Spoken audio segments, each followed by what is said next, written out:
Hello guys, എൻ്റെ പുതിയ വീഡിയോയിലേക്ക് എല്ലാവർക്കും സ്വാഗതം. ഇതൊരു ഞായറാഴ്ച വ്ളോഗാണ്. അപ്പം ഞാൻ രാവിലെ ഇന്ന് നീർദോശയാണ് ആക്കുന്നത്. അപ്പോഴത്തേനും കുഞ്ഞു എഴുന്നേറ്റ് വന്നു. ഈ കല്ലയിലാക്കാൻ ഇച്ചിരി പാടാണ് കേട്ടോ. ഞാൻ എന്നിട്ട് പുറത്ത് പോയി നോക്കിയപ്പം വീട്ടിൽ അമ്മ വന്നിട്ടുണ്ടായിരുന്നേ. അമ്മയും അനിയത്തിയും വന്നിട്ടുണ്ട്. അപ്പോൾ അമ്മ കുഞ്ഞിനെ എടുത്തുകൊണ്ടിരിക്കുമായിരുന്നു. മമ്മി അവിടെ പുറത്ത് അലക്കുക കേട്ടോ. പിന്നെ കടലക്കറി ഉണ്ടായിരുന്നു, ചമ്മന്തി ആക്കി. ചേട്ടായി വന്നപ്പോൾ ചിക്കൻ കൊണ്ടുവന്നിട്ടുണ്ടായിരുന്നേ. ഇന്ന് സൺഡേ അല്ലേ.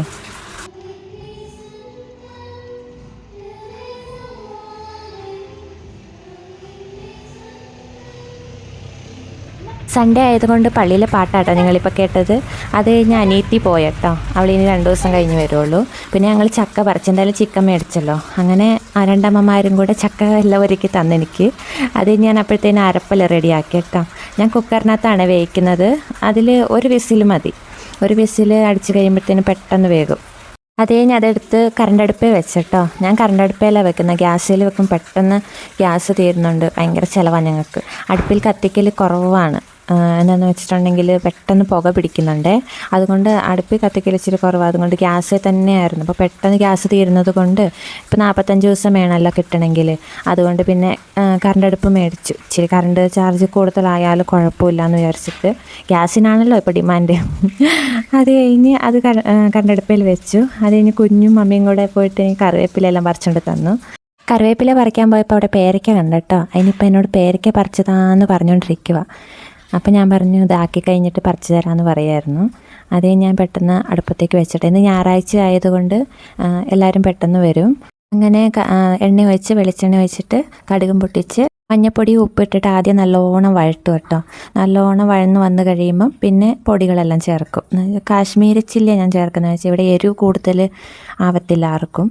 അതുകൊണ്ട് കാശ്മീരി ചില്ലിയും ചിക്കൻ മസാലയും പിന്നെ മല്ലിപ്പൊടി കുറച്ച് നല്ലോണം ചേർക്കും. ചിക്കൻ മസാല ഇച്ചിരി നല്ലോണം ചേർക്കും. അത് നല്ലോണം ഇട്ട് അതിൻ്റെ പച്ചമണം മാറുന്ന വിടം വരെ നല്ലോണം ഇട്ട് മിക്സ് ചെയ്യുക കേട്ടോ. നല്ലോണം മിക്സ് ചെയ്ത് കഴിഞ്ഞിട്ട് ഞാൻ വോയിസ് ഓവർ കൊടുക്കുമ്പോൾ പുറത്ത് നല്ല മഴയാട്ടോ. അതുകൊണ്ട് ഇടയ്ക്ക് നിങ്ങൾക്ക് കേൾക്കുന്നുണ്ടാവും. ഉച്ച കഴിഞ്ഞ് നല്ല മഴയുണ്ടായിരുന്നു. രാവിലെയൊക്കെ നല്ല വെയിലായിരുന്നേ. ദിവസമായിട്ട് ഇവിടെ മഴ കുറവാട്ടോ. ഉച്ച കഴിഞ്ഞൊന്ന് പെയ്യൊന്ന് മാത്രം, അല്ലാണ്ട് കുറച്ച് പെയ്യും, അത്രേ ഉള്ളൂ. അതുകൊണ്ട് നല്ല ചൂടാണ്. ഇപ്രാവശ്യം മഴക്കാലമാണെന്ന് തോന്നുന്നില്ല അല്ലേ. ചൂട് കൂടുതലായിരുന്നു. അതുകൊണ്ട് മഴക്കാലം കുറവാണെന്നാണ് തോന്നുന്നത്. തേനെ അപ്പുറത്ത് ഞാൻ ചക്ക വെച്ചിട്ടുണ്ടായിരുന്നല്ലോ, അത് വെന്തട്ടോ. ഒരു വിസിലടിച്ചപ്പോൾ തന്നെ വെന്തു. പക്ഷേ എന്താണെന്ന് വെച്ചിട്ടുണ്ടെങ്കിൽ ചക്കയെല്ലാം വെള്ളം പിടിച്ചിട്ടത്. അതുകൊണ്ട് കുറച്ച് കുഴഞ്ഞ പോലെ ആയിപ്പോയി. പിന്നെ കുഴപ്പമില്ല, നമ്മളെല്ലാം അത് അഡ്ജസ്റ്റ് ചെയ്യും. ചക്ക പിന്നെ എങ്ങനെയാണെങ്കിലും കുഴപ്പമില്ല. ചെറുതായിട്ടൊരു പുളിയും വന്നിട്ടുണ്ടായിരുന്നു. പിന്നെ വെള്ളം പിടിച്ചതും കൊണ്ട് നല്ലോണം കുഴഞ്ഞിട്ടുണ്ടായിരുന്നു. അതിൻ്റെ ഇടയ്ക്ക് നല്ലോണം കാറ്റ് വീശുന്നുണ്ട് പുറത്തുനിന്ന്. അതുകൊണ്ട് ജനൽ അടഞ്ഞുകൊണ്ടിരിക്കുകയാണ് ഞാൻ തുറന്നു വെച്ചത്. കുറച്ച് വെട്ടത്തിൻ്റെ കുറവെന്ന് തോന്നുന്നുണ്ടല്ലോ. അത് ഇടയ്ക്കിടയ്ക്ക് ഇത് ഫോണിൻ്റെ ബ്രൈറ്റ്നസ് കുറഞ്ഞു വരുന്നുണ്ട്, എന്താണെന്നറിയില്ല. പിന്നെ പച്ച വെളിച്ചെണ്ണ ഒഴിച്ചിട്ട് അത് മിക്സ് ചെയ്ത്, കടുക് പൊട്ടിക്കുന്നില്ല കേട്ടോ, അതവിടെ മിക്സ് ചെയ്ത് വെച്ചു. അത് കഴിഞ്ഞ് പിന്നെ മസാലക്കൂട്ടെല്ലാം മിക്സ് ചെയ്ത് വെച്ചായിരുന്നല്ലോ, അതിൽ നിന്ന് കുറച്ചെടുത്തിട്ട് മിക്സിക്കകത്ത് അടിച്ചെടുക്കും കേട്ടോ. അപ്പോൾ എന്താണെന്ന് വെച്ചാൽ നല്ലോണം കൊഴുപ്പ് കിട്ടുമേ. ഞാൻ സാധാരണ ഉരുളക്കിഴങ്ങ് ചേർക്കാറുണ്ട്.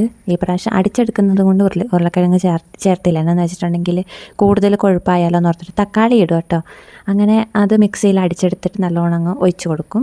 അത് കഴിഞ്ഞ് വെള്ളം കുറച്ചേ ഒഴിച്ചുള്ളൂ. ഇല്ലെങ്കിൽ ഞാൻ സാധാരണ വറുത്തരച്ച വെക്കാറ്. ഈ പ്രാവശ്യം ഇങ്ങനെ ഞാൻ ഒരു യൂട്യൂബിൽ കണ്ടിട്ട് പഠിച്ചതാട്ടോ. ഇതിനകത്ത് ഇങ്ങനെ അരച്ച് ചേർക്കുന്ന കണ്ടു. അപ്പോൾ അരച്ച് ചേർക്കുവാണെങ്കിൽ പിന്നെ വറുത്തരയ്ക്കേണ്ട ആവശ്യമില്ലല്ലോ. കുഞ്ഞും കൂടെ ഉള്ളത് കൊണ്ട് അവൻ ഇടയ്ക്കിടയ്ക്ക് വരും. ഇന്ന് പിന്നെ അമ്മയും മമ്മി എല്ലാവരും കൂടി ഉണ്ട്, കുഴപ്പമില്ല. ഇല്ലെങ്കിൽ മമ്മി എടുത്തുകൊണ്ട് പോകും. പക്ഷേ അതേപോലെ തന്നെ അവൻ തിരിച്ച് വരും കേട്ടോ. കുറച്ച് നേരം മമ്മിയുടെ കൂടെ കളിക്കും. അതുകൊണ്ട് പിന്നെ വറുത്തരയ്ക്കാൻ മടിയായി. അതുകൊണ്ട് ഇങ്ങനെ തന്നെ അരച്ചിട്ട് വെച്ചു.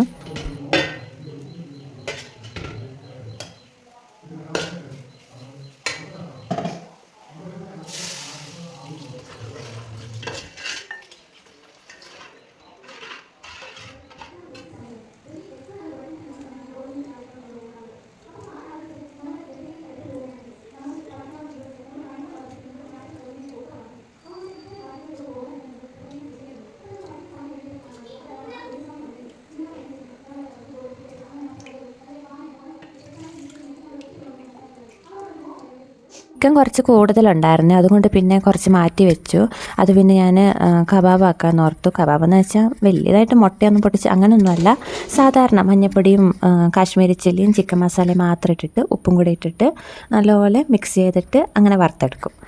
അങ്ങനെ അത് മിക്സ് ചെയ്ത് കുറച്ച് നേരം അവിടെ വെച്ചിട്ട് ഒരു അരമണിക്കൂർ വെക്കണം. അപ്പോൾ നല്ലോണം അതിൻ്റെ മസാലകളെല്ലാം പിടിച്ചോളും. ഞാൻ എപ്പോഴും ഇങ്ങനെ തന്നെ ആക്കാറ്. ചിലവരിങ്ങനെ ഇഞ്ചി വെളുത്തുള്ളി പേസ്റ്റും മുട്ടയും അതും ഇതൊക്കെ ചേർക്കുമല്ലോ, പക്ഷെ ഞാനതൊന്നും ചേർക്കാറൊന്നുമില്ല. ഇതൊക്കെയാണ് എളുപ്പപ്പണിയാണല്ലോ. അങ്ങനെ അത് മിക്സ് ചെയ്ത് വെച്ച് അത് പെട്ടെന്ന് വറുത്തെടുത്തിട്ട് ഞാൻ ഇത് അലുമിനിയത്തിൻ്റെ ചട്ടിക്കകത്താട്ടോ വറുക്കാറ്. മീനും അതെ. ഇവിടെ നോൺ സ്റ്റിക്കിൻ്റെ പാത്രം അങ്ങനെ യൂസ് ചെയ്യാറില്ല, ആർക്കും അത്ര ഇഷ്ടമില്ല. എന്ന് വെച്ചാൽ ഹെൽത്തിനും നല്ലതല്ലല്ലോ, ഇപ്പോൾ എല്ലാവരും യൂസ് ചെയ്യുന്നുണ്ട്. എന്നാലും അലുമിനിയത്തിൻ്റെ എടുത്തിരിക്കുന്ന ആ ചട്ടിക്കകത്ത് തന്നെ ഞാൻ വന്നപ്പോൾ തൊട്ട് ആ ചട്ടിക്കകത്ത് തന്നെയാട്ടോ മീൻ വറുക്കാറും ചിക്കനൊക്കെ വറുക്കാറ്. അങ്ങനെ തന്നെ അതിനകത്ത് വറുത്തെടുത്തു. പിന്നെ അതിൻ്റെ ഇടയ്ക്ക് തന്നെ ബീട്രൂട്ട് തോരനും ആക്കി. അങ്ങനെ ഇന്നത്തെ ഉച്ചത്തെ സ്പെഷ്യൽ അതാട്ടോ. അപ്പോഴത്തേനും എല്ലാവരും വന്നട്ടോ. എന്ന് വെച്ചാൽ ഇന്ന് ഞായറാഴ്ച കൊണ്ട് എല്ലാവരും വേഗം വന്നു. അപ്പം ഇത്രയേ ഉള്ളൂ. എൻ്റെ വീഡിയോ ആദ്യമായിട്ട് കാണുന്നവരാണെങ്കിൽ വീഡിയോ കണ്ടിട്ട് ഇഷ്ടപ്പെട്ട സബ്സ്ക്രൈബ് ചെയ്യാൻ, ലൈക്ക് ചെയ്യാനും മറക്കല്ലേ.